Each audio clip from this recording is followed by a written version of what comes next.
அடுத்தது ஆட்ரின் எரோ.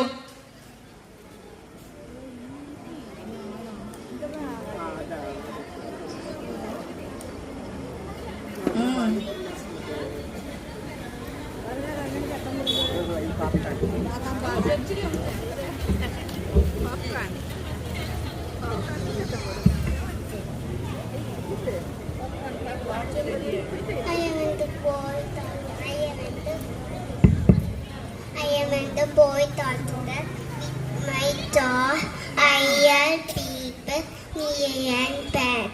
If you are Bobum, tall on me, I will be daddy. 1, 2, 3.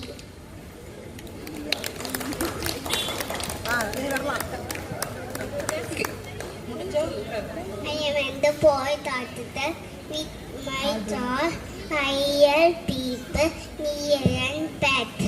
If you are Bobum, tall on me, I will be the daddy. 1, 2, 3.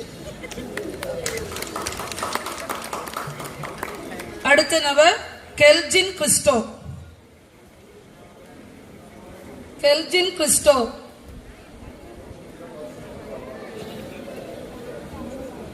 கெல்ஜின் Crasto பங்கு பெறவில்லை. ஜெரின்.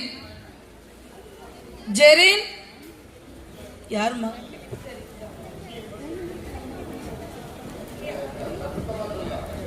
அன்னையும் பிதாவும் உன்னை தேவன் ஆலயம் தொழுவது சாலவும் நன்றி. இல்லறம் அல்லது நல்லறம் நன்றி. ஈயார் தேட்டே தீயார் கொள்வர் உண்டி சுருங்குதல் பெண்டிற்கு அழகு. ஊருடன் பழக்கி வேருடன் கெடும் இன்னும் எழுத்தும் கண்ணடத்தாகும். ஏவா மக்கள் மூவா மருது ஐயம் புகிலும் செய்வன திருந்து செய். ஒரு மனை பற்றி ஓரகத்திரு ஓரலை நன்றே வேதி ஒழுக்கம். அவ்வேம் பேசுதல் ஆக்கத்துக்கு அழிவு. அக்கம் காசும் சிக்கென தேடு. அவ்வை எடுத்துதல் கொன்றே வேந்தன். படிப்போம் படிப்போம் ரசிப்போம் செஞ்சிடுப்போம். அவ்வை எடுத்துதல் கொன்றே வேந்தன். படிப்போம் ரசிப்போம் செஞ்சிடுப்போம். சுஜேஷ். அடுத்த நபர் சுஜேஷ்.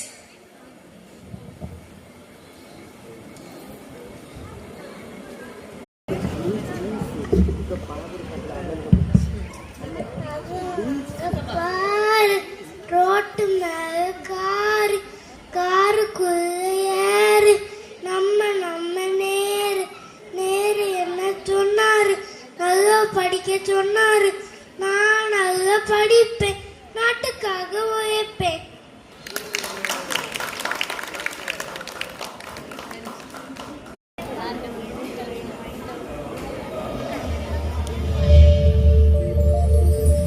பிறப்புக்கும் எல்லா உயிர்க்கும் பிறந்த பின்னர் யாவதும் ஊரே யாவரும் கேலி.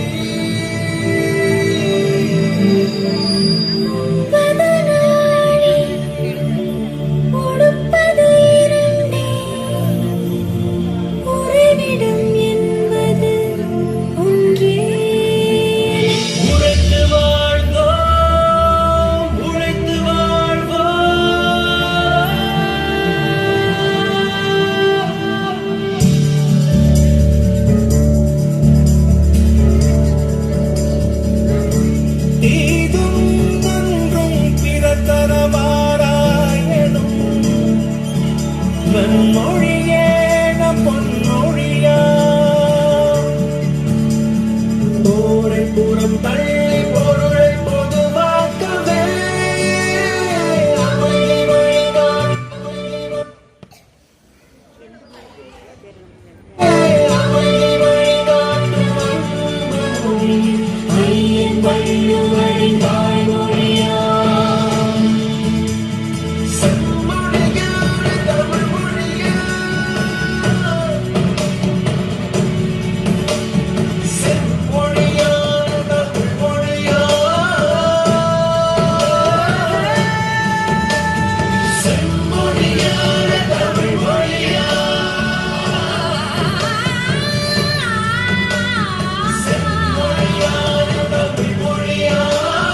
செம்மொழியான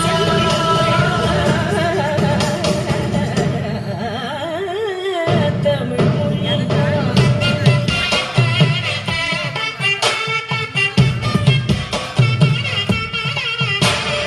கம்பநாட்டாள் வாரும் கவியரசி அவை நல்லாலும் எம்மதமும் ஏற்று புகழ்கின்ற எம்மதம் ஏற்ற புகழ்கின்றார் எத்தனையோ ஆயிரம் கவிதை நெய்வோர்தரும் நாடை அனைத்து குவித்தாக விளங்கும் மொழி மொழியான தமிழ் மொழியான் செம்மொழியான தமிழ் மொழியான் செம்மொழியான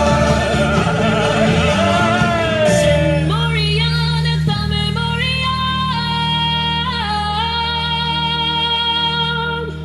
தமிழ் மொழி தமிழ் மொழி தமிழ்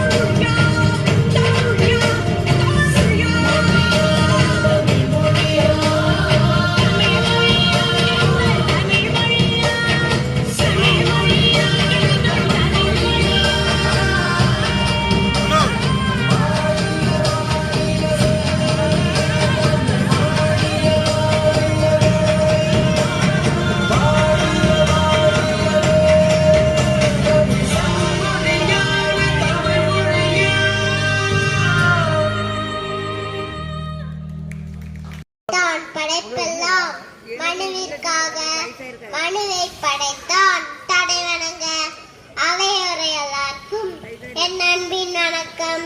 நான் இப்போது காமராஜரை பற்றி ஒரு சில கருத்துக்களை உங்கள் முன் கூறலாம் என வந்துள்ளேன். காமராஜர் அவர்கள் 1975ஆம் ஆண்டு ஜூலை 15ஆம் நாள் விருதுநகர் மாவட்டத்தில்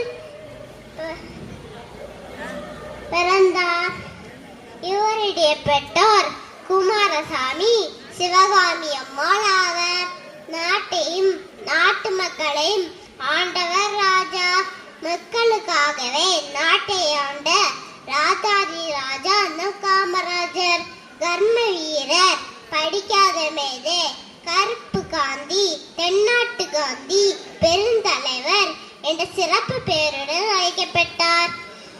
வறுமை மற்றும் குடும்ப சூழ்நிலை காரணமாக 6ஆம் வகுப்புடன் கல்வியை கைவிட்டார். 16ஆம் வயதில் தேசிய காங்கிரஸில் இணைந்தார். சுமார் 9 ஆண்டுகள் தமிழகத்தின் முதலமைச்சராக பணியாற்றினார்.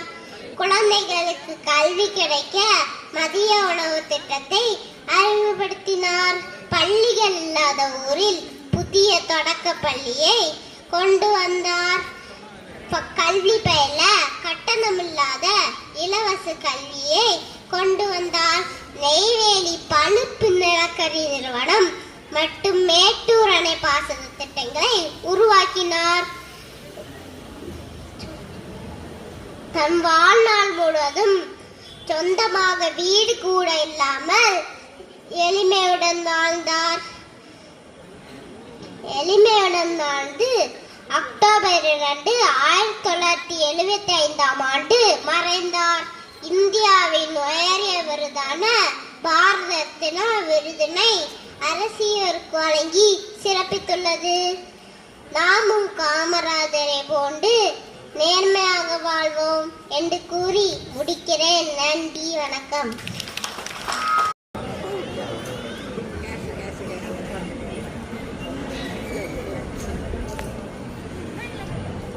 அனைவருக்கும் வணக்கம். நான் இப்போது கொடிக்காட்டு குமரன் அவர்களை பற்றி பேச வந்துள்ளேன். திருப்பூர் குமரன் இந்தியன் விடுதலை போராட்ட வீரராவார். இவர் தந்தையின் பெயர் நாச்சிமுத்து, இவர் தாயார் பெயர் கருப்பார். இவர் 1904 அக்டோபர் 4 ஈரோடு மாவட்டத்தில் உள்ள சென்னி மலையில் பிறந்தார். இவர் காந்தியின் கொள்கையில் அடைய ஈடுபாடு கொண்டவர். ஒரு முறை நாட்டு விடுதலைக்காக நடந்த போராட்டத்தில் திருப்பூர் குமரன் கையில் தேசிய கொடியை ஏந்தி சென்றார். அப்போது ஆங்கிலேய அரசில் காவல்துறையார் தடியடிக்கு உள்ளானார். இதனால் மண்டை பிளந்து வண்டே மாறம் என்று வீரமிறக்கமிட்டு விழுந்தார். உயிருக்கு போல நிலையிலும் பட்டிந்த தேசிய கொடியை அவர் விடவே இல்லை. அஞ்சு முதல் குமாரன் கொடிக்காட்டு குமரன் என்று அழைக்கப்படுகிறார். நன்றி.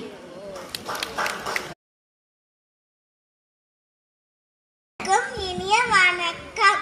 கர்ம வீர, படிக்காத மேதை, ஏழை பாங்கால, கழிக்கண் கொடுத்த வல்லன், என்னை பலராலும் போற்றப்படும் பெருந்த காமராசர் பற்றி பேச வந்துள்ளேன். காமராசர் அவர்கள் விருதுநகரில் 1903 ஜூலை திங்கள் 15 குமாரசாமிக்கும் நிம்மையாருக்கும் மகனாக பிறந்தார். அவர் 7 குடும்பத்தில் பிறந்தவர். கல்விதான் வீட்டையும் நாட்டையும் நிறுத்தும் சட்டங்கள் கொண்டு செயலாற்றியவர். காமராசர் அவர்கள் 6ஆம் தந்தை இறந்து விட்டார். வறுமை காரணமாக படிப்பை நிறுத்திவிட்டு வேலைக்கு கடைக்கு போனார். கள்ளுக்கடை மறிய, தீண்டாமை ஒழிப்பு போராட்டம், இந்த பல போராட்டத்தில் கலந்து கொண்டார். காமராசர் அவர்கள் 9 முறை சிறை சென்றார்.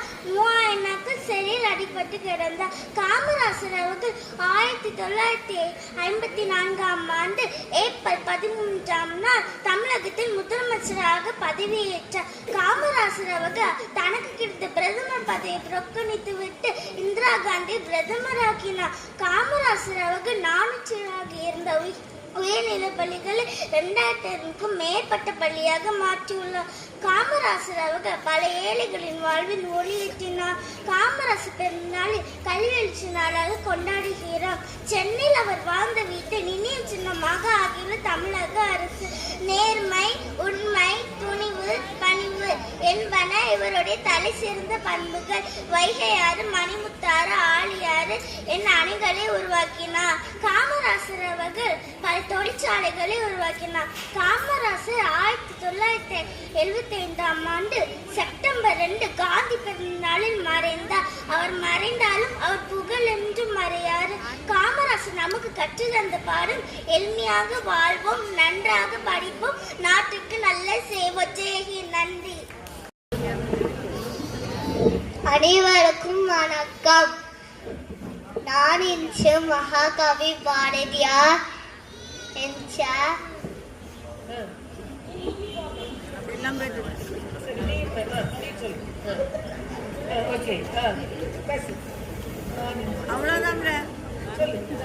பாரதியார்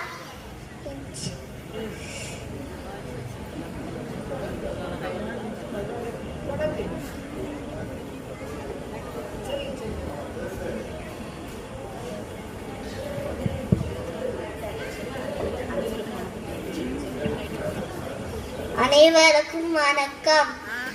நான் இன்று மகாகவி பாரதியார் பற்றி பேச போகிறேன். பாரதியார் கவிஞர், எழுத்தாளர், விடுதலை போராட்ட வீரர். அச்சுலே அச்சுலே அச்சுலே என்ற வீர உணர்வை மக்களிடம் ஏற்படுத்தியவர். மேலும் துளச்சான பாடல்கள் பாடி உள்ளார். விழுமேக தேட எழுமேகம் அறிந்தனால தோற்காதிக்க அல்ல, உன்னை பார்ப்பதற்கே எவனும் பயப்படுவான். நான் தான் மகாகவி பாரதியார். நன்றி. அனைவருக்கும் மாலை வணக்கம். நான் இப்பொழுது மகாகவி பாரதியார் பற்றி பேச போகின்றேன். மகாகவி பாரதியார் டிசம்பர் 11, 1882 பிறந்தார். பாரதியார் ஒரு தமிழ் கவிஞர். பாரதியார்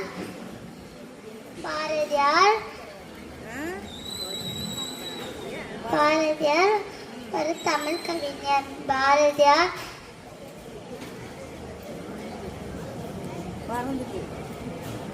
எட்டாயிரத்தில் பிறந்தார். பாரதியார்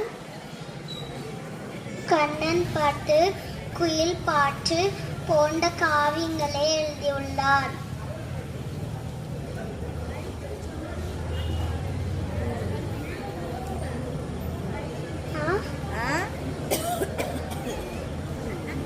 சின்னசாமி ஐயர், தாயார் லட்சுமி அம்மாள்.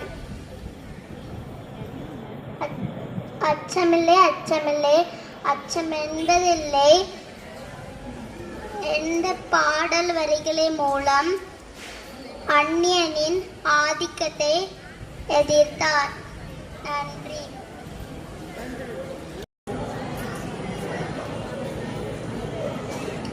அனைவருக்கும் மாலை வணக்கம். நான் வீரபாண்டி கட்டபொம்மன் வசனத்தை கூறப் போகிறேன். கிஸ்தி திரை வரி வட்டி, வானம் பொழிகிறது, பூமி விளைகிறது, உனக்கு ஏன் கொடுக்க வேணும் கிஸ்தி? எங்களோட வயலுக்கு வந்தாயா? ஏற்றம் இறைத்து நீர்ப்பாய்ச்சி நெடுவல் நிறைய கண்டாயா? நாற்று நட்டாயா? களை பறித்தாயா? கழனி வாழ் உழவருக்கு கஞ்சி கலையும் சுமந்தாயா? அங்கே கொஞ்சி விளையாடும் என் குல பெண்களுக்கு மஞ்சள் அரைத்து பணி புரிந்தாயா? அல்லது நீ மாமனா மச்சானா மானங்கட்டவனை எதற்கு கேட்கிறாய் தீரை? யாரை கேட்கிறாய் வரி? போரடித்து நெற்குவிக்கும் மேலை நாட்டு மறவர் கூட்டம் பரங்கியரின் உடலை போரடித்து தலைகளை நெற்கதைகளாய் குவித்து விடுவோம். ஜாக்கிரதை. என்னை அழைத்து வரும் நோக்கத்தோடு யாரும் தலை காட்டியதில்லை அந்த பக்கம். எங்களோட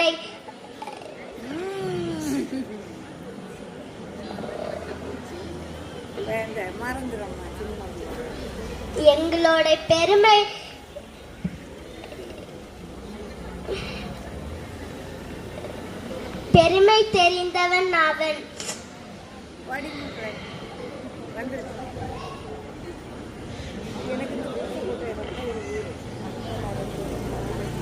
வந்தே மாதரம். நன்றி, வணக்கம்.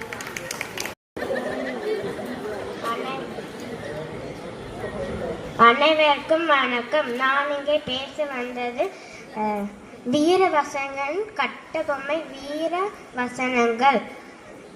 கிறிஸ்தி திரை வரி வட்டி, வானம் பொழுகியது, பூமி விலகில், வணக்கம் கொடுப்பது கிறிஸ்தி. நீ நடுவல்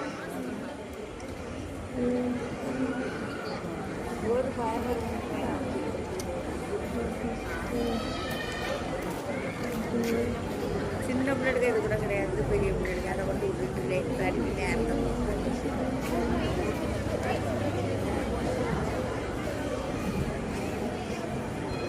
பாட்டி பாட்டி விரட்டி விட பாரு,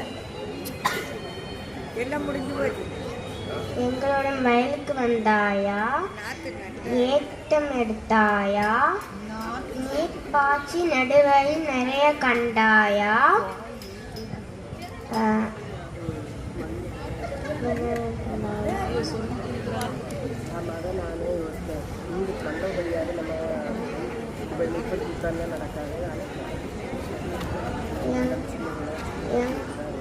எங்களிடம் உனக்கு மஞ்சள் அடித்து கொடுத்தாயா அல்லது நீ மாமனா மச்சானா மான கெட்டவன் எதுக்கு பேசுகிறார் திரை யாரை கேட்கிறார் வட்டி நன்றி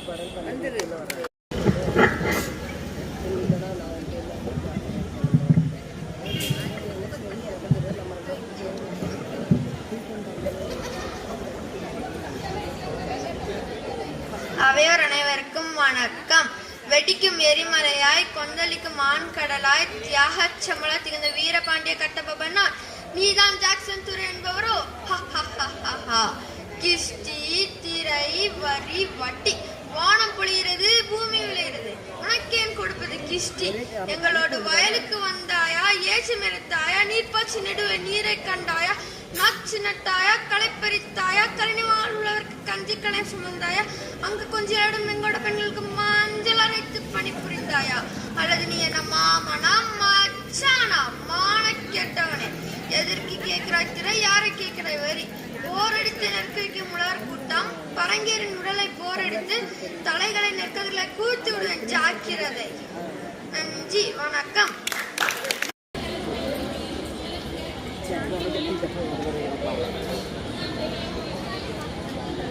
அனைவருக்கும் மாலை வணக்கம். நான் இப்பொழுது சிப்பாய் கழகம் பற்றி பேச வந்துள்ளேன். சிப்பாய் கழகம் மே 10 1857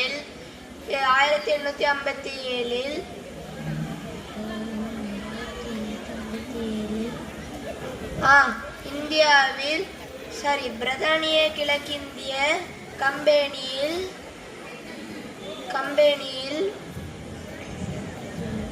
இந்தியா நீரச்செஞ்ச நகரில் தொடங்கிய இக்கிளர்ச்சியை குறிக்கும். இந்தியாவில் பல இடங்களில் குறிப்பாக முக்கிய மத்து மலைகளும் பரவியது.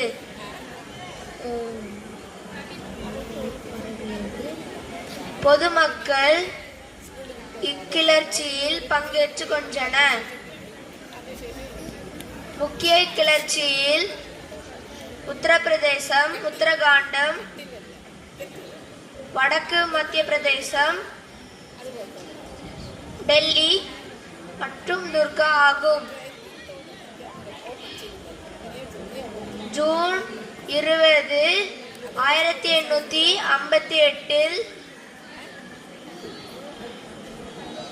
வீழ்ச்சியடைந்தது.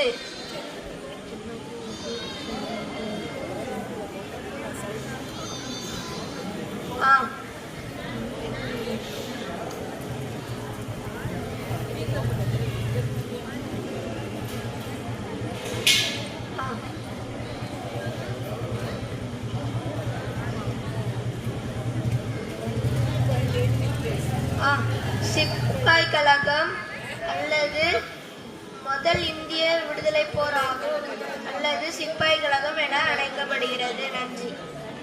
கல் தோன்றி மண் தோன்ற காலத்தே முன் தோன்றிய மூத்தமொழி தமிழுக்கும் வீரம் நிறைந்த தமிழ் மண்ணுக்கும் எனது முதற்கண் வணக்கத்தை தெரிவித்துக் கொள்கிறேன். அகிம்சை வழியில் காந்தியும் ஆயுதமென்னி நேதாஜியும் எழுதுகோள் கொண்டு பாரதியும் வீரமங்கிய வேலுநாச்சியாரும் கப்பல்லோட்டி வஉசியும் கொடியேந்தி குமரனும் எண்ணற்ற வீரர்களின் தியாகத்தாலும் பிறந்த சுதந்திரம். அனைவருக்கும் இனிய சுதந்திர தின நல்வாழ்த்துக்கள். சிப்பாய் கழகம் என்ற தலைப்பில் ஒரு சில வார்த்தைகள் உங்கள் முன் கூறலாம் என நினைக்கிறேன். இன்று ஆகஸ்ட் 15, 2026 நமது 80வது சுதந்திர தினத்தை கொண்டாடுகிறோம். இந்திய திருநாடு 1947ஆம் ஆண்டு ஆகஸ்ட் 15ஆம் தேதி சுதந்திரம் அடைந்தது. நமது சுதந்திரமானது எளிதாக கிடைக்கவில்லை. உதிரத்தாலும் உயிர் தியாகத்தாலும் கிடைத்தது. அந்நிய ஆதிக்கத்தில் அடிமைப்பட்டிருந்தனர். இன்று அச்சமின்றி வாழ்வது நம் தியாகிகள் பெற்று தந்த சுதந்திரத்தால் தான். யாரை குற்றம் சொல்வது? வேற்று நாட்டவர் உள்நுழைய அனுமதித்த அரசரையா இல்லை அடிபணிந்த அரசையா? கடும் பசியிலும் எல்லையில்லா கொடுமையிலும் தாழ முடியாத துயரத்திலும் சிக்கி சீரழிந்த பாரத மக்களின் உள்ளக்குமுறலை எண்ணி பார்த்தால் இன்றும் கனத்த இதயத்தோடு நம் கண்களில் கண்ணீர் கசியத்தான் செய்கிறது. 1857ஆம் ஆண்டு முதல் சுதந்திர போர் உருவானது. இந்தியாவின் ஆங்கில ஆட்சி நிர்வாகத்தில் இரண்டாவது முக்கிய தூணாக ராணுவம் விளங்கியது. இந்த ராணுவத்தில் ஆட்களை சேர்த்து சிப்பாய் ராணுவம் என்று பெயர் வைத்தனர். சிப்பாய் கழகம் உருவாக காரணம், ஆங்கில சிப்பாய்களை விட இந்திய சிப்பாய்களுக்கு குறைந்த சம்பளமாக மாதம் 300 ரூபாய் மட்டுமே வழங்கப்பட்டது. 1857ஆம் ஆண்டு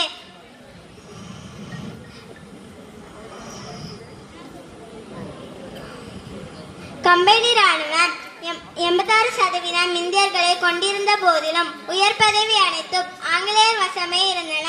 ராணுவத்தில் அறிமுகப்படுத்தப்பட்ட என்ஃபீல்டு ரக துப்பாக்கி உடனடி காரணமாக இருந்தது. இதில் குண்டுகளை நிரப்புவதற்கு முன் அதன் மேலுறையை பற்களால் கடித்து நீக்க வேண்டும். அதன் மேலுறையில் பன்றியின் கொழுப்பு அல்லது பசுவின் கொழுப்பு தடவப்பட்டிருந்தது. இந்துக்கள் பசுவை புனிதமாக கருதுபவர்களாகவும் முஸ்லிம்கள் பன்றியை வெறுப்பவர்களாகவும் இருந்தனர். இதனால் துப்பாக்கியை பயன்படுத்த மறுத்து புரட்சியில் ஈடுபட்டனர். மங்கள் பாண்டே என்ற இளைஞர் துப்பாக்கியை பயன்படுத்த மறுத்து தன் உயரதிகாரியை சுட்டுக் கொன்றார். இதனால் தூக்கிலிடப்பட்டார். உண்மையில் 1857ஆம் ஆண்டு நடந்த புரட்சியில் இந்திய மக்கள் அனைவரும் ஒன்றிணைத்தது. இந்தியா ஒரே நாடு என்ற உணர்வை கொண்டு வந்தது என்று கூறி முடிக்கிறேன். நன்றி, வணக்கம்.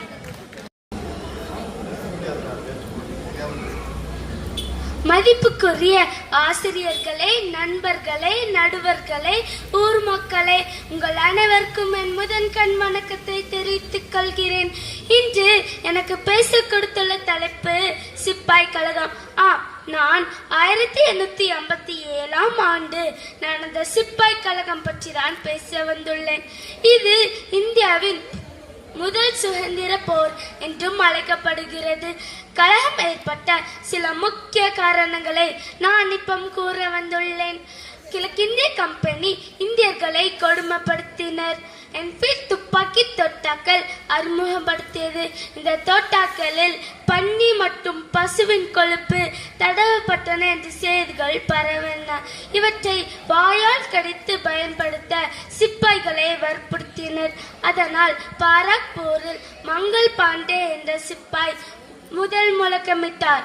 1857 மே 10 அன்று மீரட்டில் புரட்சி வெடித்தது. சிப்பாய்கள் டெல்லி சென்று பாதுஷாவை தலைவராக அறிவித்தனர். கழகத்தில் நானா சாஹிப், தாந்தியா தோப், பேகம் கஸ்ரத் மஹால், ஜான்சி ராணி லட்சுமிபாய் ஆகியோர் ஆங்கிலேயர்களை எதிர்த்து போரிட்டனர். முறையான திட்டமிடல் இல்லாத காரணத்தினால் புரட்சி தோல்வியடைந்தது. இந்தியாவின் ஆட்சி பொறுப்பு நேரடியாக இங்கிலாந்து மகாராணி ஏற்றார். இந்த தோல்வி இந்தியர்களிடையே மிக பெரிய சுதந்திர தாகத்தை ஏற்படுத்தியது. பிரிட்டிஷ் கிழக்கிந்திய கம்பெனியின் அடக்குமுறைக்கு எதிராக இந்தியர்கள் காட்டிய முதல் கூட்டு எதிர்ப்பே இந்த சிப்பாய் கழகம். இது நமக்கு ஒற்றுமையின் வலிமையை கற்றுத்தருகிறது. சிப்பாய்களின் உயிர் தியாகமே இந்திய சுதந்திரத்தின் அடித்தளம். அனைவரும் ஒன்றுபட்டு சேர்ந்து போராட தொடங்கியதன் விளைவாக 1947ஆம் ஆண்டு இந்தியா பிரிட்டிஷ் ஆட்சியிலிருந்து விடுதலை பெற்றது. பிரித்தாளும் சூழ்ச்சிக்கு இரையாகாமல் நாம் அனைவரும் இந்தியர் என்ற ஒற்றை உணர்வோடு வாழ வேண்டும் என்பதே இந்த வரலாறு நமக்கு கற்றுத்தரும் பாடம். வாய்ப்பளித்தமைக்கு நன்றி கூறி விடைபெறுகிறேன். நன்றி. மறையும் செம்சூரியன் மென்காத்தின் நிலவின் வருகை இப்படி ஒரு அழகிய மாலை பொழுதின் அழகில் முழுங்கியிருக்கும் இந்நேரத்தில் வருகை தந்திருக்கும் அறிவான நடுவர்களே, அன்புடன் கூடியிருக்கும் பார்வையாளர்களே, என் உயிர் நண்பர்களே, அனைவருக்கும் என் இதயம் நிறைந்த மாலை வணக்கம். நாம் சுதந்திரத்துக்காக உயிர் கொடுத்த வீரர்களை நினைவு கூர்ந்து இன்று நான் பேச போகும் தலைப்பு சிப்பாய் கழகம். 1857 மே மாதம் 10ஆம் தேதி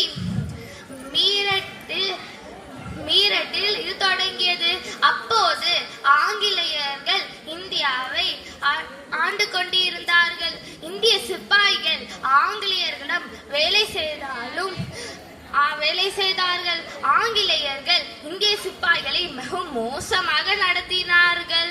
ஒரு புதிய துப்பாக்கியில் பசு கொழுப்பும் பன்றி கொழுப்பும் தடவிய தோட்டாக்களை பல்லால் கடிக்குமாறு உத்தரவிட்டனர். இது ஒரு காரணம் மட்டும்தான். அதிக வரி, அவமானம், சிறிய அரசுகளை பறித்தல் போன்ற காரணங்கள் மக்களுக்குள் சென்று கோபம் பெருகியது. மங்கள் பாண்டே என்ற வீர சிப்பாய் தன் அதிகாரிகளை எதிர்த்து துப்பாக்கி ஏகினார். அவர் தூக்கிலிடப்பட்டாலும் அவர் ஏற்றி வைத்த தீ இந்தியா முழுவதும் பரவியது. மீரட்டிலிருந்து டெல்லி, லக்னோ, கான்பூர், ஜான்சி போன்ற ஊர்களில் இருந்து கலகத்தில் தாத்தியா தோபே, நானா சாஹிப், ஜான்சி ராணி லட்சுமிபாய் போன்ற வீரர்கள் தைரியமாக போரிட்டார்கள். என் கோட்டையை நான் விட்டுக்கொடேன், மானத்தோடு வாழ்வேன், பயப்பட மாட்டேன், சிங்கம் போல சொன்னவர் ஜான்சி ராணி லட்சுமிபாய். இக்கலகம் அடக்கப்பட்டாலும் இது ஒரு முடிவில்லை, இது ஒரு விதைப்பு. இந்தியா முழுவதும் உள்ள மக்கள் ஒன்று சேர்ந்து போராடினார்கள். 1857 ஒரு விதை விதைக்கப்பட்டது. 1947 ஒரு சுதந்திர பூ மலர்ந்தது. நானா மங்கள் பாண்டே காட்டிய தீரம், ஜான்சி ராணி காட்டிய வீரம், இவர்கள் தந்த சுதந்திர நாடை காத்திடுவோம். அதுவே நம் கடமைப்பாடு. நன்றி. மதிப்பிற்குரிய பங்கு தந்தை, ஆசிரியர்கள், பெற்றோர்கள் மற்றும் என் அன்பு நண்பர்களே, அனைவருக்கும் இனிய வணக்கம். இன்று நமது சுதந்திர தினத்தை முன்னிட்டு சிப்பாய் கழகம் என்ற தலைப்பில் சில வார்த்தைகள் பேச போகிறேன். நமது இந்தியா பல ஆண்டுகளாக ஆங்கிலேயர்களின் ஆட்சியின் கீழ் இருந்தது. அவர்களின் ஆட்சியில் இந்திய மக்கள்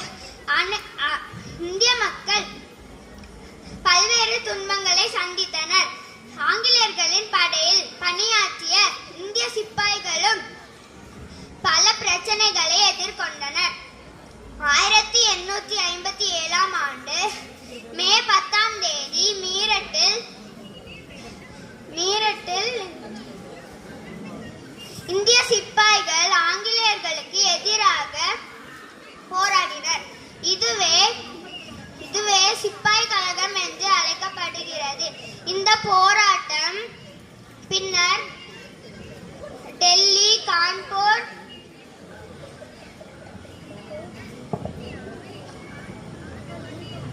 லக்னோ, ஜான்சி போன்ற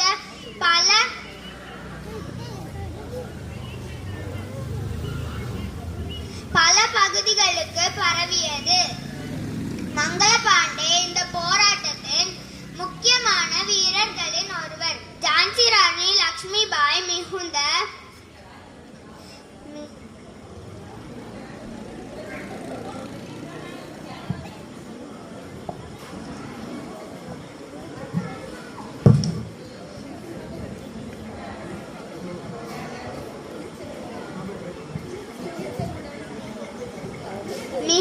துணிச்சலுடன்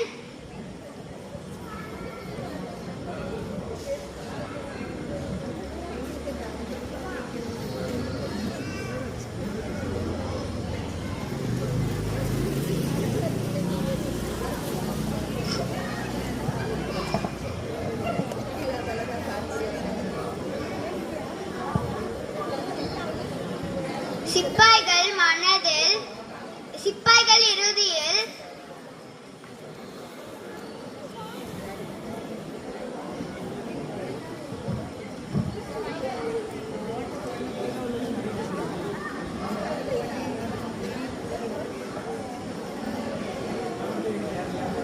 நன்றி. கூறிய நடுவர்களே, ஆசிரியர்களே மற்றும் என் அன்பு நண்பர்களே அனைவருக்கும் என் இனிய வணக்கம்.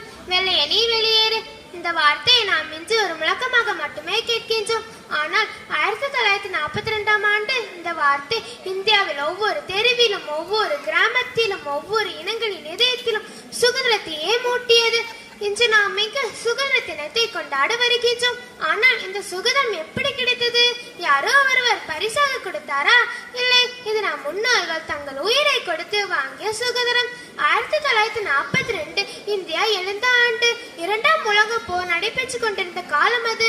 பிரிட்டிஷ் ஆட்சி தம் மக்களின் சம்மதம் இல்லாமல் போரில் ஈடுபடுத்தினர். இதனால் மக்களிடையே கோபம் அதிகரித்தது. இந்தியாவிற்கு உடனடியாக சுதந்திரம் வழங்க வேண்டும் என்று கோரிக்கை வலுத்தது. அப்போது நம் மண்ணின் வீரர்கள் எழுந்தார்கள். இந்தியா எங்கள் நாடு, இந்த மண் எங்கள் மண், எங்கள் நாட்டை விட்டு வெளியேறு என்று வெள்ளையருக்கு எதிராக முழங்கினார்கள். 1942 இந்த ஆண்டு வளர்ச்சியின் ஒரு புரட்சியின் நெருப்பை பற்றியது. மகாத்மா காந்தி தலைமையில் நடைபெற்ற வெள்ளையனே வெளியேறு இயக்கம் இந்திய விடுதலை போராட்டின் மிக முக்கியமான திருப்பு முனையாக அமைகிறது. செய்யலது செத்தும் மடி என்று காந்தியடிகளின் அழைப்பு கோடிக்கணக்காக இந்தியர்களின் ரத்தத்தில் கலந்த வீர முழக்கம். இந்த வார்த்தை வெறும் வார்த்தை அல்ல, அவை கோடிக்கணக்காக இந்தியர்களின் ரத்தத்தில் கலந்த வீர முழக்கம். சிறைச்சாலைகள் நிரம்பின, தடியடிகள் விழுந்தன, துப்பாக்கி குண்டுகள் பாய்ந்தன. ஆனால் இந்தியர்களின் மனம் மட்டும் உடையவில்லை.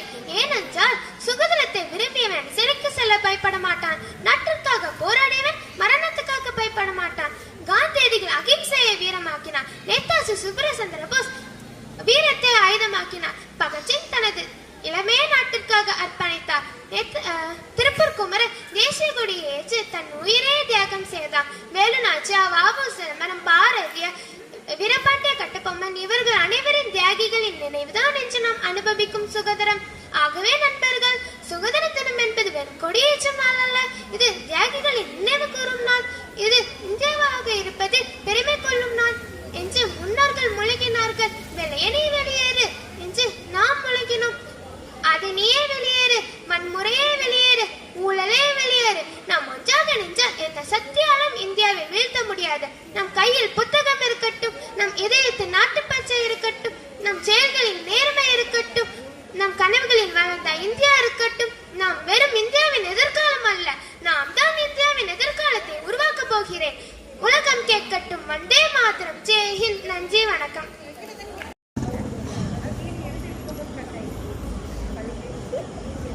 அனைவருக்கும் என் முதற்கண் பணிவான வணக்கம். மதிப்பிற்குரிய நடுவர் அவர்களே, தலைமை தாங்கும் சான்றோர்களே, ஆசிரிய பெருமக்களே மற்றும் என் அருமை நண்பர்களே, நான் இன்று வெள்ளையனே வெளியேறு இயக்கம் பற்றி சில கருத்துக்களை பேச வந்துள்ளேன். இந்திய விடுதலை போராட்ட வரலாற்றில் மிக முக்கியமான இயக்கங்களில் ஒன்று வெள்ளையனே வெளியேறு இயக்கமாகும். இது ஆங்கிலேயர்களின் ஆட்சியை முடிவுக்கு கொண்டு வந்து இந்தியாவிற்கு முழுமையான சுதந்திரம் கிடைக்க வேண்டும் என்ற நோக்கத்துடன் தொடங்கப்பட்டது. இந்த இயக்கம் தொடங்கிய முக்கிய காரணம் இரண்டாம் உலகப் போர். இது 1939ஆம் ஆண்டு தொடங்கிய போது இந்திய மக்களின் ஒப்புதல் இல்லாமலே பிரிட்டிஷ் அரசு இந்தியாவை போரில் ஈடுபடுத்தியது. இதனால் இந்திய தலைவர்களிடையே மிகப்பெரிய அதிருப்தி ஏற்பட்டது. இந்தியாவிற்கு சுதந்திரம் வழங்குவது குறித்து பிரிட்டிஷ் அரசு தெளிவான உறுதியை அளிக்கவில்லை. 1942ஆம் ஆண்டு கிரிப்ஸ் தூதுக்குழு இந்தியாவிற்கு வந்தாலும் அதன் முன் மொழிவுகள் இந்திய தலைவர்களுக்கு ஏற்றதாக இல்லை. இதனால் இந்தியாவிற்கு உடனடியாக சுதந்திரம் வேண்டும் என்ற கோரிக்கை வலுப்பெற்றது. 1942ஆம் ஆண்டு அகில இந்திய காங்கிரஸ் கூட்டத்தில் வெள்ளையனே வெளியேறு தீர்மானம் நிறைவேற்றப்பட்டது. மகாத்மா காந்தி இந்திய மக்களை ஆங்கிலேய ஆட்சிக்கு எதிராக அமைதியான முறையில் போராட அழைத்தார். அவர் செய் அல்லது செத்துமடி என்ற புகழ்பெற்ற முழக்கத்தை வழங்கினார். இந்தியா இனி ஆங்கிலேயர் ஆட்சியில் இருக்கக்கூடாது என்றும் இந்தியர்கள் தங்கள் நாட்டை தாங்களே ஆட்சி செய்ய வேண்டும் என்றும் அவர் வலியுறுத்தினார். இயக்கம் தொடங்கிய உடனே பிரிட்டிஷ் அரசு காங்கிரஸ் தலைவர்களை கைது செய்தது. மகாத்மா காந்தி, ஜவஹர்லால் நேரு, சர்தார் வல்லபாய் பட்டேல் உள்ளிட்ட பல முக்கியமான தலைவர்கள் சிறையில் அடைக்கப்பட்டனர். தலைவர்கள் கைது செய்யப்பட்டாலும் இயக்கம் நின்றுவிடவில்லை. நாடு முழுவதும் மாணவர்கள், தொழிலாளர்கள், விவசாயிகள் மற்றும் பொதுமக்கள் போராட்டங்களில் ஈடுபட்டனர். பெண்களும் இயக்கத்தில் முக்கிய பங்காற்றினர். அருணா ஆசப் அலி போன்ற தலைவர்கள் இந்திய மக்களிடையே விடுதலை உணர்வை வளர்த்தனர். வெள்ளையனே வெளியேறு இயக்கம் இந்தியாவிற்கு உடனடியாக சுதந்திரம் தரவில்லை என்றாலும் அது ஆங்கிலேய அரசிற்கு மிகப்பெரிய அரசியல் சவாலாக அமைந்தது.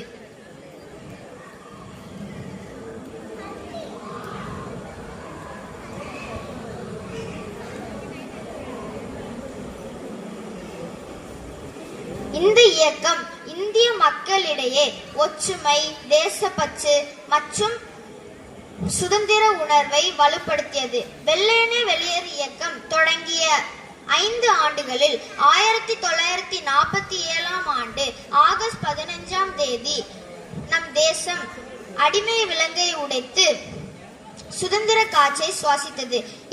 இப்போராட்டத்தின் நினைவு கூறும் வகையில் தியாகிகளை போற்றுவது நமது கடமையாகும். பாரத பூமி பழம்பெரும் பூமி, நீரதன் புலவர் இந்நினைவு அகற்றாதீர் என்ற பாரதியின் வரிகளை நினைவில் கொண்டு நம் நாட்டின் முன்னேற்றத்திற்கு பாடுபடுவோம் என்று கூறிய உரையை முடித்துக் கொள்கிறேன். நன்றி, வணக்கம். நேசிக்க நமக்கென தனி ஒரு நாடு, எல்லாரும் ஓர் குலம், எல்லாரும் ஓர் இனம் என சுதந்திரம் கொண்டாடும் திருநாட்டு. ஏராளமானோர் உயிர் மூச்சினை தியாகம் செய்து வாங்கி தந்த சுதந்திரம் என ஜீவ மூச்சினை சுவாசித்துக் கொண்டிருக்கும் உங்கள் அத்தனை பேருக்கும் இந்த சின்ன வெளியின் சுதந்திர தின வாழ்த்துக்கள். அனைத்தையும் படைத்த இறைவனுக்கும் அன்னையாம் தமிழுக்கும் என் முதற்கண் வணக்கம். அவைக்கு என் அடுத்த வணக்கம். இதுவே என் உரையின் தொடக்கம். வெள்ளையனே வெளியேறு இயக்கம் இதுவே என் தலைப்பின் முழக்கம். ஒரு நாட்டில் மண் அடிமையாக இருக்கலாம், ஆனால் அந்த நாட்டில் வாழும் மக்களின் மனதை அடிமைப்படுத்த முடியாது. இதை உலகிற்கு நிரூபித்த மாபெரும் மக்கள் புரட்சிதான் வெள்ளையனே வெளியேறு இயக்கம். 1942 ஆண்டு மகாத்மா காந்தி எழுப்பிய செய் அல்லது செத்து மடி என்ற முழக்கம் இந்திய மக்களின் மனதில் சுதந்திர வேட்கை பற்றி எரிய செய்தது. ஆங்கில அரசை அடிபணிய வைத்து பேச்சுவார்த்தை கலைப்பதே இதன் முக்கிய நோக்கமாகும். 1942 ஆண்டு ஜூலை மாதத்தில் கூடிய காங்கிரசின் செயற்குழு கூட்டமே இதன் ஆணிவேராக அமைந்தது. உலக நாடுகளின் கவனத்தை இந்தியாவின் பக்கம் திருப்பிய போராட்டம். ஒரு நாட்டில் நாட்டு மக்களின் துணை இல்லை என்றால் அந்த நாடால் இயங்கவே முடியாது என்பதை உணர்த்திய போராட்டம். ஆங்கில அரசின் கீழ் இருந்த இந்தியாவில் 1942 ஆண்டு ஆகஸ்ட் 8 கூடிய வெள்ளையனே வெளியேறு இயக்கம் தொடங்கப்பட்டது. கிரிப்ஸ் தூதுக்குழுவின் தோல்வி, 2ஆம் உலக போரில் ஏற்பட்ட நிதி நெருக்கடியால் வெள்ளையனே வெளியேறு இயக்கம் தொடங்க காரணம். 2ஆம் உலக போர் நடந்து கொண்டிருந்த காலம் அது. பிரிட்டனுக்காக இந்த போரில் பங்கிட்டால் படிப்படியாக சுதந்திரம் வழங்கப்படும் என்று சூழ்ச்சி செய்த ஆங்கில படை இதை நம்பி போராடியதில் சுமார் 90,000 இந்தியர்கள் மடிந்தனர். அதன் பின் காங்கிரசின் செயற்குழு கூட்டம் கூடியது. வெள்ளையனே வெளியேறு இயக்கம் தொடங்கப்பட்டதிலிருந்து விடுதலை கனல் வீர நெஞ்சுகள் பற்றி எரிய செய்தது. இந்தியர்களை அடிமைப்படுத்துவதில் குறியாக இருந்த ஆங்கில அரசு வெள்ளையனே வெளியேறு இயக்கத்தின் முக்கிய தலைவர்களை சிறையிட்டனர். வெள்ளையனே வெளியேறு இயக்கத்துக்கு நெருப்புக்கு நெய்வூட்டும் விதமாக உஷா மேத்தா எனும் வீர மங்கி நிலத்தடியில் இயங்கும் வானொலி ஒன்றை அமைத்து இயக்கத்தை பச்சை பட்டியெல்லாம் பரவ செய்தார். இதன் விளைவாக நாளைய தலைவர்களாக மாறினவர்கள் பள்ளிக்கு செல்வதை புறக்கணித்தனர். தொழிலாளர்கள் வேலையிலிருந்து வெளியேறினர். முதலாளிகள் தங்கள் தொழிற்சாலையை மூடினர். காங்கிரஸ் தொடங்கிய போராட்டம் பொதுமக்களின் போராட்டமாக மாறியது. இப்போராட்டத்தில் தடியடி குண்டுகளினாலும் தன் விலை மறிக்க முடியாது. இன்னொரு ஏரை இழந்தோர் 10,000க்கும் மேல் வெந்தே போயினும் நொந்தே ஆயினும் வந்தே மாத்திரம் என்று முழக்க சொன்னார்கள். விடுதலை காற்றை சுவாசிக்க நினைத்த இந்தியர்கள் நீரில் பூந்த நெருப்பாக எரிந்து கொண்டிருந்தனர். வெள்ளையனே வெளியேறு இயக்கத்தின் வெற்றியை தான் நமக்கு விடுதலை காற்றை சுவாசிக்க வழிவகுத்தது. வணிகம் என்ற பெயரில் நம் நாட்டுக்குள் புகுந்த குள்ள நடிகள் நம் கலாச்சாரத்தை களைய செய்து, நம் பண்பாட்டை குலைய செய்து, நம் வாழ்க்கை முறையை மாற்றிவிட்டார்கள். அவன் நாட்டை அலங்கரிக்காக நம் நாட்டு வளங்களை திருடி சென்றான். அவன் தரும் முட்டையில் கோழி வரும், ஆனால் கோழி முட்டையிடாது. அவன் தரும் தக்காளியில் விதை இருக்கும், ஆனால் விதையிலிருந்து செடி முடிக்காது. இப்படி கோழி முதல் விதை வரை நின்றது. இதனை எதிர்த்து கத்தியின்றி ரத்தமின்றி வந்த யுத்தத்தில் ஏராளமானோர் நமக்காக மாய்ந்தனர். ஆம், நாம் இன்று வேற்றுமையில் என்று ஒற்றுமை கொண்டிருக்கிறோம் என்றால் அதற்கு ஒரே காரணம் வெள்ளையனே வெளியேறு இயக்கம். தன் உடலை தரையாக்கி தன் உயிரை செவராக்கி கட்டியெழுப்பப்பட்ட சுதந்திரத்தின் கோபுரமே நம் உயிருக்கு மேலான பாரத நாடு என்பதை ஒருபொழுது மறக்க வேண்டாம் என்று கூறி விடைபெறுகிறேன். நன்றி, வணக்கம். அனைவருக்கும் என் இனிய மாலை வணக்கம். இன்று நான் பேச போகும் தலைப்பு என்னவென்றால் வெள்ளையனே வெளியேறு இயக்கம் என்பதாகும். இந்தியாவின் சுதந்திர போராட்ட வரலாற்றில் மிக முக்கியமான திருப்புமுனையாக அமைந்தது வெள்ளையனே வெளியேறு இயக்கம் என்பதாகும். 1942 ஆண்டு ஆகஸ்ட் மாதத்தில் மகாத்மா காந்தியடிகளின் தலைமையில் இந்த இயக்கம் தொடங்கப்பட்டது. இது ஆகஸ்ட் புரட்சி என்னும் அழைக்கப்படுகிறது. இந்தியாவில் இருந்து ஆங்கிலேயர்கள் வெளியேற வேண்டும் என்பதே இந்த இயக்கத்தின் முக்கிய நோக்கமாகும். 1942 ஆண்டு ஆகஸ்ட் 8 மும்பையில் நடைபெற்ற அகில இந்திய காங்கிரஸ் கூட்டத்தில் காந்தியடிகள் மக்களிடம் ஆங்கிலேய ஆட்சிக்கு எதிராக போராட மக்களுக்கு அழைப்பு விடுத்தார். அவர் மக்களிடம் செய் அல்லது செத்து மடி என்று உறுதியான முழக்கத்தை முன்வைத்தார். இந்த அழைப்பு நாடு முழுவதும் சுதந்திர உணர்வை மேலும் வலுப்படுத்தியது. இந்த இயக்கத்தில் மாணவர்கள், இளைஞர்கள், பெண்கள், தொழிலாளர்கள், விவசாயிகள் என பல்வேறு தரப்பினரும் வந்து பங்கேற்றனர். பல தலைவர்கள் கைது செய்யப்பட்ட போதிலும் மக்கள் தங்கள் போராட்டத்தை தொடர்ந்து நடத்தினர். தமிழ்நாட்டிலும் இந்த இயக்கத்திற்கு மக்கள் ஆதரவு அளித்தனர்.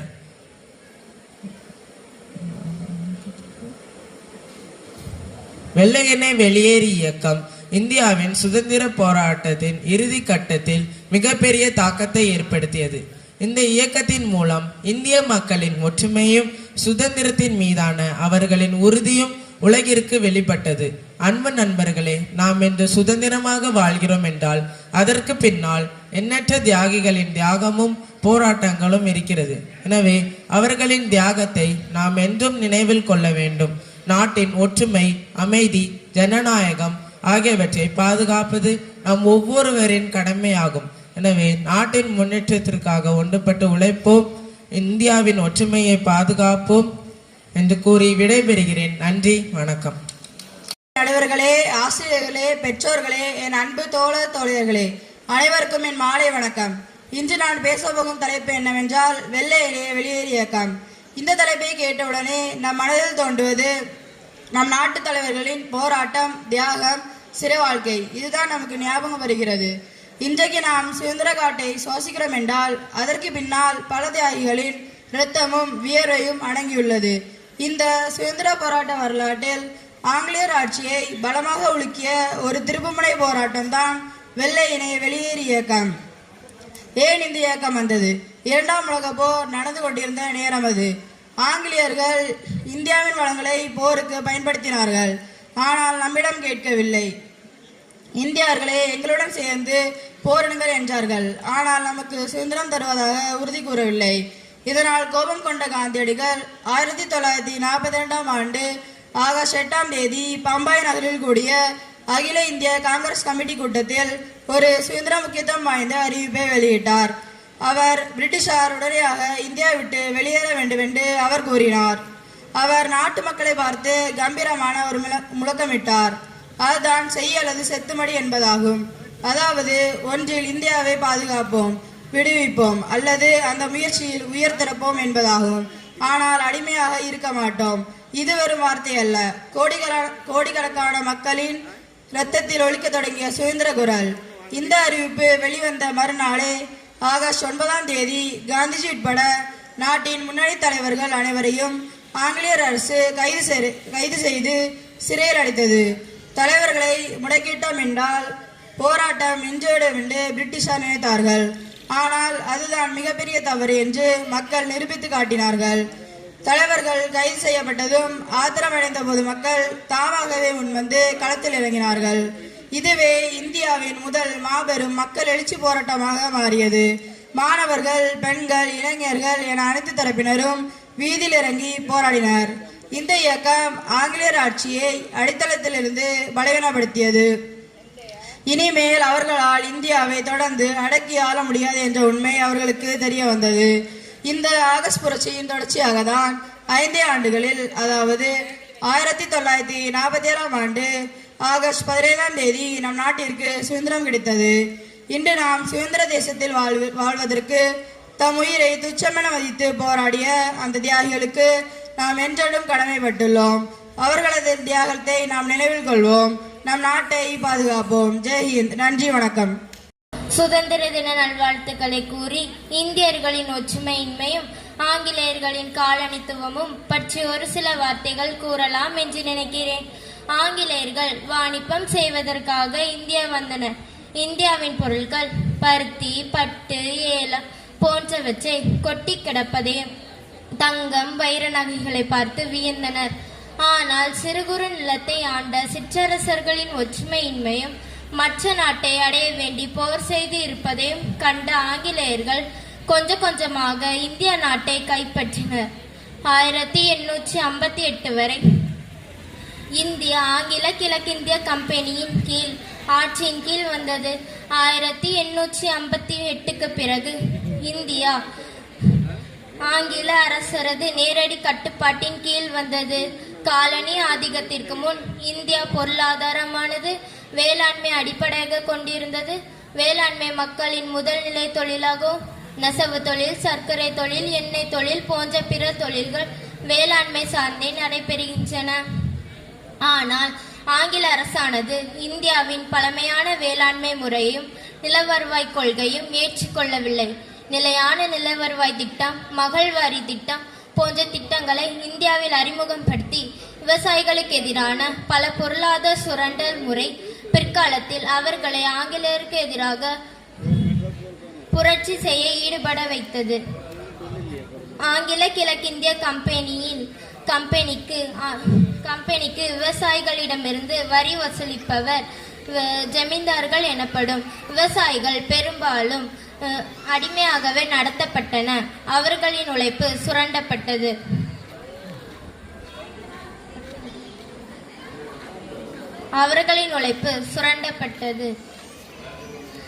விவசாயிகளின் நிலத்திற்கு ஜமீன்தார்கள் உரிமையாளராக மாறினர்.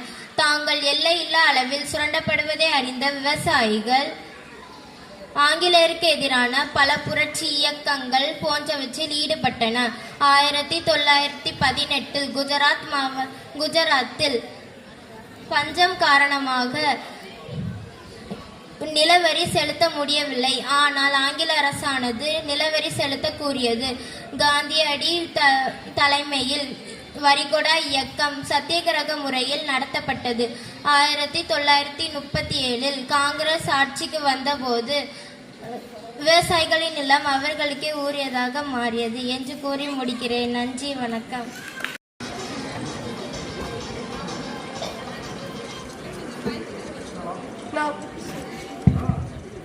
நாம் சுவாசிக்க, நேசிக்க நமக்கென ஒரு நாடு, ஏராளமான உயிர் மூச்சுக்காட்சிகளை தியாகம் செய்து வாங்கப்பட்ட சுதந்திரம் என்னும் ஜீவ மூச்சுக்காற்றை சுவாசித்துக் கொண்டிருக்கும் உங்கள் அனைவருக்கும் என் சுதந்திர தின நல்வாழ்த்துக்கள்.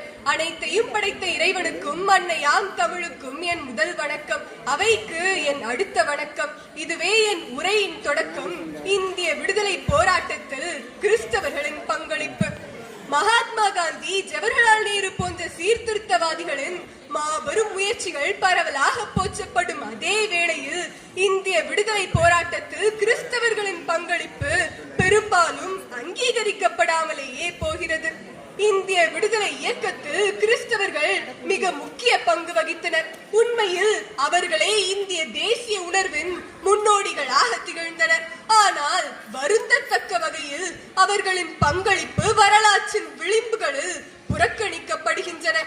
ஒடுக்கப்பட்டோருக்கு நற்செய்தியை அறிவிக்கவும், உள்ளம் உடைந்தோரை குணப்படுத்தவும், சிறைப்பட்டோருக்கு விடுதலையை பறைசாற்றவும், கட்டுண்டோருக்கு விடிவை தெரிவிக்கவும் என்னை அனுப்பினார் என்ற எசாயாவின் இறை வார்த்தையின்படி இயேசுவின் முன் மாதிரியை பின்பற்றி பல கிறிஸ்தவர்கள் இந்தியாவின் ஏழைகளையும் விளிம்பு நிலை மக்களையும் மேம்படுத்துவதற்காக எளிமையுடனும் பணிவுடனும் தன்னலமின்றியும் வாழ்ந்தனர்.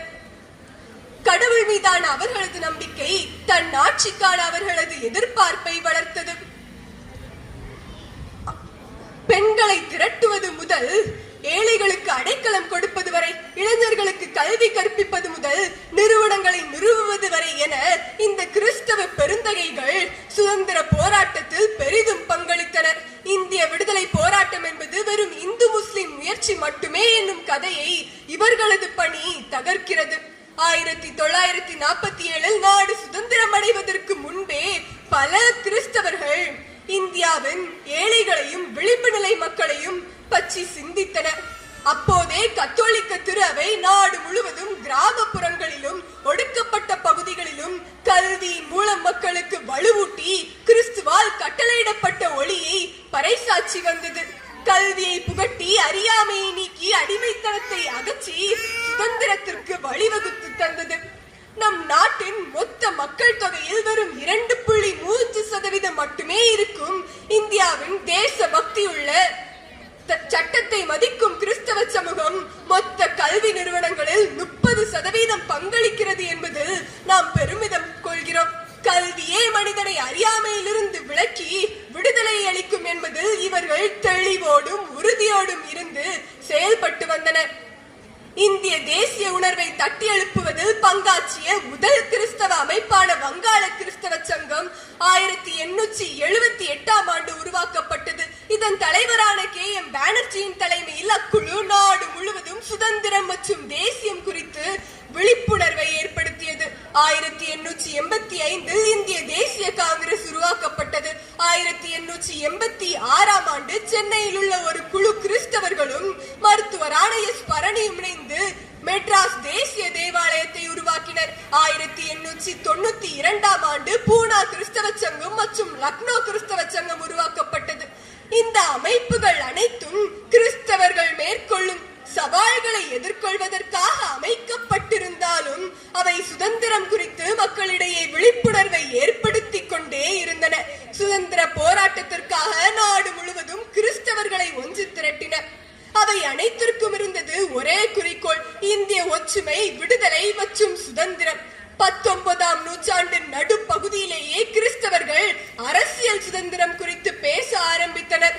அவர்களில் பலர் இந்திய தேசிய காங்கிரசின் பல்வேறு மாநாடுகளில் கலந்து கொண்டு காலனி ஆதிக்கத்தை எதிர்த்து குரல் கொடுத்தனர். உதாரணமாக 1887 சென்னையில் நடைபெற்ற இந்திய தேசிய காங்கிரசின் மாநாட்டில் பதிவு செய்யப்பட்ட 607 பிரதிநிதிகளில் 35 பேர் கிறிஸ்தவர்களாகவே இருந்தனர். மேலும் 1888 முதல் 1891 வரை நடைபெற்ற பல்வேறு இந்திய தேசிய காங்கிரசின் மாநாடுகளில் கிறிஸ்தவர்கள் பங்கேற்றனர். KC பானர்ஜி, லாகூரை சேர்ந்த CG நாத், சென்னையை சேர்ந்த பீட்டர் பால் பிள்ளை போன்றோர் இந்திய தேசிய காங்கிரசில் முக்கிய பங்காற்றினர். இவ்வாறு காங்கிரஸ் கட்சியின் தொடக்கம் முதல் உப்பு சத்தியாகிரகம், ஒத்துழையாமை இயக்கம், வெள்ளையனை வெளியேறு இயக்கம் வரை கிறிஸ்தவர்கள், கிறிஸ்தவ தலைவர்களும் மக்களும் நாட்டிற்காக தங்கள் இன்னுயிரை தியாகம் செய்து கொண்டிருந்தனர். அன்று மட்டுமல்ல, இன்றும் நாட்டில் நடக்கும் அநீதிகளை எதிர்த்து பல கிறிஸ்தவ தலைவர்களும் மக்களும் போராடி கொண்டுதான் இருக்கின்றனர். அவரோடு இணைந்து நாமும் நமது ஒத்துழைப்பை அளிப்போம் என்று கூறி என் உரையை முடிக்கிறேன். நன்றி. காற்றின் மெல்லிய ஓசையிலே, சோலை பறவைகள் மொழியினிலே அவை சோர்ந்து துயின்றிடும் வேளையில், இறைவா உம் பாதம் பணிந்து என்னுரையை தொடங்குகின்றேன். இந்தியா பாகிஸ்தான் பிரிவினை சொல்லும் பாடம் என்ற தலைப்பில் என் சிந்தனை கேட்டிய எண்ணச்சிதறல்களுக்கு சிறிது வண்ணம் கொடுக்கலாம் என நினைத்துள்ளேன். நம் பாரத நாடு வெறும் கல்லல்ல, மண்ணல்ல. அது ஒரு மிகப்பெரிய தனித்துவம் மிகுந்த நாடு. அதன் உயிரும் உணர்வும் கலந்த உன்னதமான நாடு. பாரத நாடு பாருக்கெல்லாம் திலகமாய் திகழ்ந்த காலம் உண்டு. கம்பனும் இளங்கோவும் வாழ்ந்து காவியம் படைத்ததுண்டு. வள்ளுவரும் வள்ளலாரும் வாழ்ந்து வாகை சூடிய நாடு. அத்தகைய சிறப்பு மிக்க நம் பாரத நாடு பன்னெடும் காலமாக அந்நியரின் ஆட்சியின் கீழ் இருந்தது. ஆம், சுமார் 200 ஆண்டுகளாக அந்நியரின் ஆட்சியின் கீழ் அடிமைகளாக இருந்தோம். இந்தியா என்றொரு நாடுண்டு, அங்கு ஏலம் கிராம்பு பெறுவதுண்டு. பொன்னும் பொருளும் மிகை உண்டு, ஆனால் போக்கறியாதவர் பலர் உண்டு என்று ஆங்கிலேயர் தங்களை பற்றி நினைத்துக் கொண்டு இந்திய நாட்டில் வாணிகம் செய்ய உரிமை கேட்டு வந்து இந்திய மன்னர்களிடையே இருந்த ஒற்றுமையின்மையை பயன்படுத்தி அவர்கள் இந்தியாவை நேரடி ஆட்சியின் கீழ் கொண்டு வந்தார்கள். அப்போது பல்வேறு இடங்களில் போட்டிகளும் சண்டைகளும் ஏற்பட்டது. முதல் இந்திய சுதந்திர போராட்டம் தோல்வியில் முடிந்தாலும் இந்திய மக்களிடையே ஒரு புத்தெழுச்சி ஏற்பட்டு மக்கள் ஒன்று கூடி அணி திரண்டனர். விடுதலையே எங்கள் மூச்சு என்று ஓலமிட்டனர். அகிம்சை என்னும் அற்புத ஆயுதத்தை, உலகமே அறியாத ஆயுதத்தை காந்தியடிகள் தலைமையில் மிக வீறு கொண்டு நடத்தினர். எனவே 1947 ஆகஸ்ட் 15ஆம் நாள் இந்தியா விடுதலை பெற்றது. அன்று நாம் பெற்ற விடுதலையின் மகிழ்ச்சி அன்று இரவே முடிவடைந்தது. ஏனென்றால் இந்தியாவும் பாகிஸ்தானும் இரண்டாக பிரிக்கப்பட்டது. என்ன காரணம்? இந்தியர்கள் திகைத்தனர். அரசியல் பிரிட்டிஷாரின் சதியா, இந்திய மக்களின் ஒற்றுமையின்மையா? பல்வேறு காரணங்கள் இருந்தாலும் பிரிட்டிஷாரின் பிரித்தாளும் கட்சி இதற்கு மூல காரணமாக இருந்தது. அன்றைய பிரிட்டிஷருடைய ஆங்கில வழக்கறிஞர் ராபர்ட் ஃபிளேரே என்பவர் இந்திய வரைபடத்தை மட்டுமே பார்த்து ஒரு எல்லைக்கோடு வரைந்தார். அவர் இந்தியாவினுடைய கலாச்சாரத்தையோ இந்தியாவினுடைய நிலப்பரப்பையோ பார்க்கவில்லை. இங்கிலாந்தில் வரையப்பட்ட எல்லைக்கோடு இந்தியாவை 2 துண்டுகளாக்கியது. ஆம், பாகிஸ்தான், இந்தியா. 1947 ஆகஸ்ட் 14 அன்று பாகிஸ்தானும் 1947 ஆகஸ்ட் 15ஆம் அன்று இந்தியாவும் விடுதலை பெற்றது. பெற்ற விடுதலை மகிழ்ச்சியை விட மரண ஓலங்கள் எங்கும் எதிரொலித்தன. ஏனென்றால் இந்தியாவின் எல்லைக்கோட்டில் வன்முறைகளும் கலவரங்களும் தவித்தன. இந்தியாவில் உள்ள இந்துக்கள் பகிரங்கமாக பாகிஸ்தானுக்கு வெளியேற்றப்பட்டனர். பாகிஸ்தானில் உள்ள இந்துக்கள் படு பயங்கரமாக இந்தியாவுக்கு வெளியேற்றப்பட்டனர். எங்கும் மரண ஓலங்கள், கண்ணீர் கதறல்கள். சிந்து நதியை இந்தியா என்ற பெயருக்கு காரணம் அந்த சிந்து நதியில் வெள்ளம், இரத்த வெள்ளம் காராக ஓடியது. காட்டாற்று வெள்ளம் போல் மிதந்தன. பிணக்குவியல்கள் குவிந்தனர். மக்கள் சொல்லண்ணா துயரத்தில் தவித்தனர். ஏன்? இந்தியா இந்துக்களுக்கும் பாகிஸ்தான் முஸ்லிம்களுக்கும் என்று அவர்கள் முகமது அலி ஜின்னாவினால் உருவாக்கப்பட்ட அரசியல் கோட்பாடு மக்களால் தவித்தனர். பக்கத்து வீட்டில் நண்பர்களாக இருந்தவர்கள் அந்நியர்களாயினர். பகைவர்கள் சிதறண்டு ஓடினர். எங்கு போவது என்று தெரியாமல் விழிபிதுங்கி மக்கள் தவித்த வேளையில் ஒன்று கூடி பெற்ற சுதந்திரம் இன்று சுக்கு நூறாக உடைந்ததை பார்த்தோம்.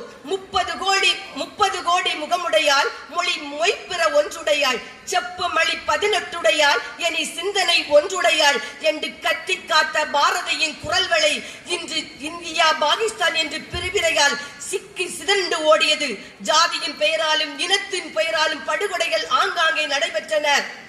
அகதிகளாக வாழ்ந்த மக்கள் செல்வ செழிப்போடும் அகதிகளாக வாழ்ந்தல் ஒற்றை ஒரு இரவில் அகதிகளாக மாற்றப்பட்டனர். செல்வத்தை இழந்தனர், வீடுகளை இழந்தனர், சொத்தை இழந்தனர், நிலபுலன்களை இழந்தனர், தன்னுடைய கல்வியை இழந்து ரயில் பயணங்களில் மேற்கொண்டனர். ரயில் பயணங்களில் வந்த மக்கள் பிணக்குவியல்களாக வந்து சேர்ந்தனர். என்று காண்போம் எங்கள் சிந்திவை என்று இந்திய மக்கள் ஏங்கி தவித்தனர். அதே வேளையில் இந்தியாவினுடைய பிரிவினையின் காரணமாக சில நன்மைகளும் உண்டு. சிறுபான்மையினருக்கான, முஸ்லிம்களுக்கான ஒரு தனிப்பெரும் நாடு உருவாகியது. இந்தியாவினுடைய ஜனநாயக கோட்பாடை நமக்காக உருவாக்க முடிந்தது. மக்களுக்காக உருவாக்கப்படும் மிகப்பெரிய ஜனநாயக நாடாக நம்முடைய இந்திய அரசு உருவாக்கப்பட்டது. பல்வேறு ஜாதி, மத, இன மக்கள் ஒருங்கிணைந்து வாழும் மிகப்பெரிய ஒரு வளர்ச்சியடைந்த நாடாக, வல்லரசாக உருவாக்கி கொண்டிருக்கிறது இந்திய நாட்டிலே. பிரிவினைகள் பல்வேறாக இருந்தாலும் மதங்களின் பெயராலும் மனங்களின் பெயராலும் மக்கள் சிதறுண்டு போகின்றனர். அன்பையும் அகிம்சையும் போதிக்க வேண்டிய மதங்கள் மண்டை ஓடுகளை சொந்தமாக்கிக் கொண்டன. கடவுளுக்கே காவல் செய்யும் கடவுளுக்கு கூட காவல் போடும் பரிதாப நிலை ஏற்பட்டது. இதை வைத்து இன்று கூட அரசியல் செய்யும் பரிதாப நிலை நம் இந்தியாவில் நடந்து கொண்டிருக்கிறது. ஜம்மு காஷ்மீரினுடைய காஷ்மீருடைய பரிதாப நிலை இந்து பாகிஸ்தான் பிரிவினையால் ஏற்பட்டதுதான். அது இந்தியாவுக்கு சொந்தமானதா பாகிஸ்தானுக்கு சொந்தமானதா என்று அல்லல்படும் அகோர நிலையில் இந்திய காஷ்மீர் இருந்து கொண்டிருக்கிறது. அது மட்டுமல்ல, கிரிக்கெட்டில் பாகிஸ்தான் தோற்றால் இந்தியர்கள் வெடிவெடிக்கிறார்கள். தோல்வி என்பது வீரனுக்கு அழகு. எனவே பாகிஸ்தானோ இந்தியாவோ எந்த நாடு தோற்றாலும் அதற்காக வருந்துவோம், எந்த நாடு வெற்றி பெற்றாலும் அதற்காக மகிழ்வோம். மனித மனங்கள் முக்கியமானவை, அதைவிட மனித நேயம் முக்கியமானவை. உறவுகள் பலவாயினும் நம் சொந்தங்கள் என்பதை அறிவோம். இந்தியாவில் உலகத்தவர் அனைவரும் ஒரே இன மக்கள், யாது மூரை யாவரும் கேளீர் என்ற ஒன்றுபட்ட உணர்வுடன் வளர்ச்சியடைந்த இந்தியாவை பாகிஸ்தானியர்களை நம்முடைய சகோதரர்களாக சொந்த ரத்தமாக கருதி அவர்களை நேசிப்போம். ஒவ்வொரு ஆண்டும் ஒவ்வொரு தினமும் வாகா பார்டரில் நடக்கக்கூடிய தேசிய அணிவகுப்பில் இந்தியாவும் பாகிஸ்தானும் கரங்கோர்ப்பதை நினைத்து நாம் மகிழ்ச்சி அடைவது போல் நாமும் அவர்களோடு கரங்கோர்ப்ப எத்துணைப்போம். ஒற்றுமையை பேணுவோம். நன்றி, வணக்கம். பங்கு தந்தை அவர்களை கொடுக்க அன்புடன் அழைக்கிறோம். முதல் பரிசு ஜெரின்.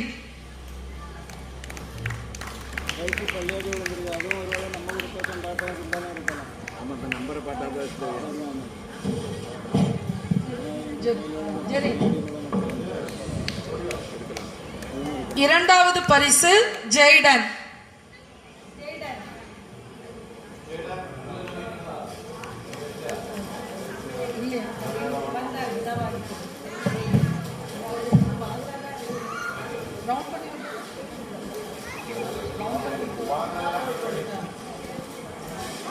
மூன்றாவது பரிசு அட்ரின் எரோன்.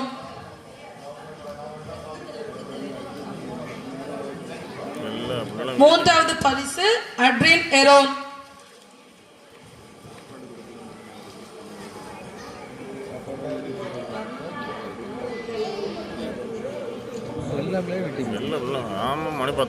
வகுப்பு 1-2க்கான பரிசுகள் துணைத் தலைவர்களை கொடுக்க அன்புடன் அழைக்கிறோம். வகுப்பு 1-2 ஹாரியட் முதல் பரிசு,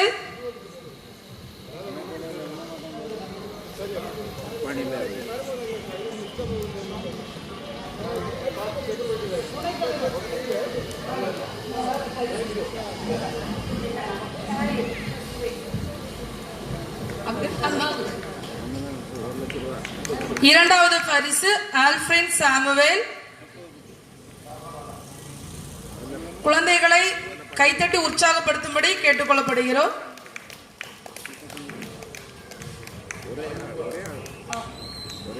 மூன்றாவது பரிசு ஆஷிக் ஜோன்ஸ். மூன்றாவது பரிசு ஆஷிக் ஜோன்ஸ்.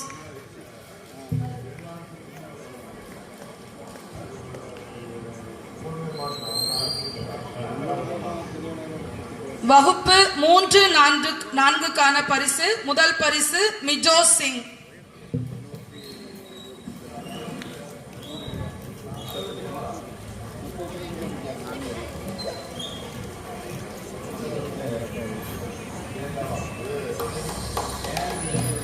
இரண்டாவது பரிசு எபெலின் ஏலியானா.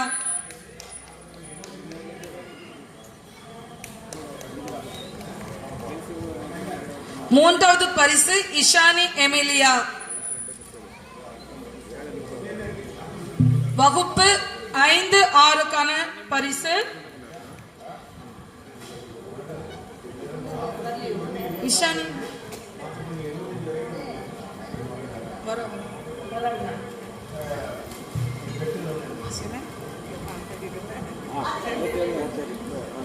வகுப்பு 5-6க்கான பேச்சு போட்டிக்கான பரிசு முதல் பரிசு அருள் ரிஹானா.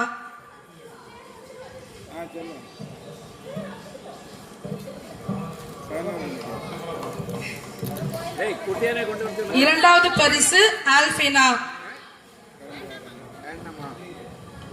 மூன்றாவது பரிசு ஆஷ்லி ஜாய். வகுப்பு 7-8க்கான பேச்சு போட்டி பரிசு முதல் பரிசு ஜெஃபி நிஷி.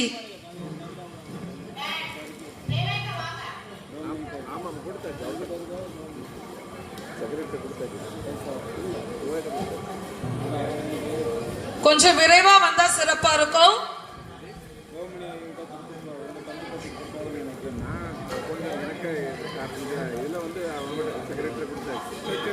இரண்டாவது பரிசு அன்ஷிகா.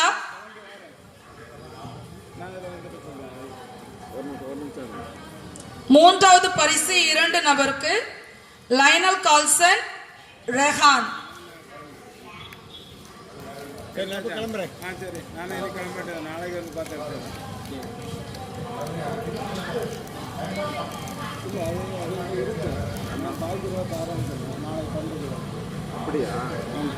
வகுப்பு 9-10 ஆன்சி ஏஞ்சலின்.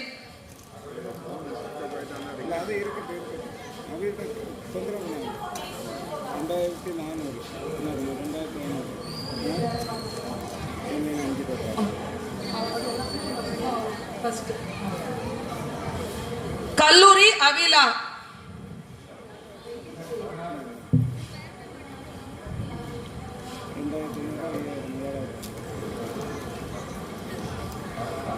ஆசிரியர் திருமதி சௌந்தரி.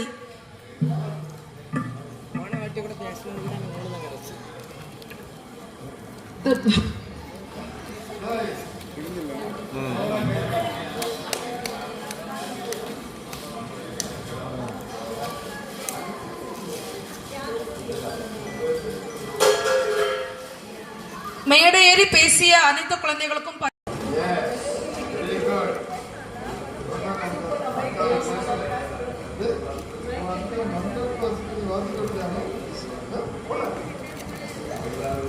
வகுப்பு 5-6 ஆண்ட்ரிக் தனிஷா ஹேலி.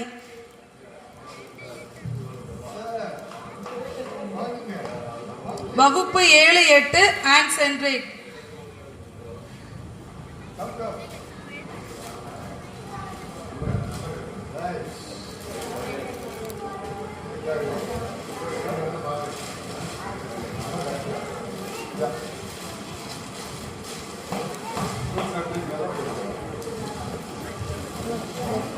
பேச்சு போட்டியில் கலந்து கொண்ட அனைத்து குழந்தைகளுக்கும் நன்றிகளும் பாராட்டுகளும்.